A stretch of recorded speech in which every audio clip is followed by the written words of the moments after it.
Hi hello welcome back to my channel. Last time నేను బెంగళూరు నుంచి వైజాగ్ వచ్చాను. వచ్చిన దగ్గర నుంచి ఇక్కడ సమ్మర్కి అయితే కంపేరింగ్ టు బెంగళూరు చాలా హాట్గా టూ మచ్ హాట్ వేవ్స్ ఉన్నాయండి.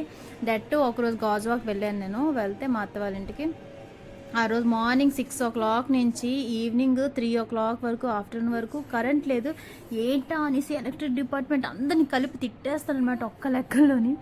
ఇంట్లో బయటకు వచ్చి చూస్తే అప్పుడు అర్థమైంది వీళ్ళు పాపం హార్డ్ వర్క్ చేస్తున్నారు, అంటే అందరూ ఏసీలని వేసుకుంటారు కదా, సో ట్రాన్స్ఫార్మర్ సపోర్ట్ చేయట్లేదని దానికోసం వీళ్ళు అలా హార్డ్ వర్క్ చేస్తున్నారనమాట సమ్మర్ కోసం అనేసి. ఇలా ఎండల్లో కూర్చొని పైప్స్ ఎక్కి ఆ పోల్స్ ఎక్కి పాపం చూడండి ముగ్గురు పైన ఉన్నారు, ఇంత హార్డ్ వర్క్ చేస్తున్నారు. కింద నుంచి మజ్జిగలు అన్నీ పంపిస్తున్నారు వాళ్ళకి. అప్పుడు అర్థమైంది అయ్యో నేను ఎంత తప్పు చేశాను, పాపం వీళ్ళు తిడుతూనే ఉన్నాను, కానీ వీళ్ళు మన కోసమే ఇంత హార్డ్ వర్క్ చేస్తుంటారు. నిజంగా అండి వీళ్ళందరినీ మనం చాలా సపోర్ట్ చేయాలి. Electric department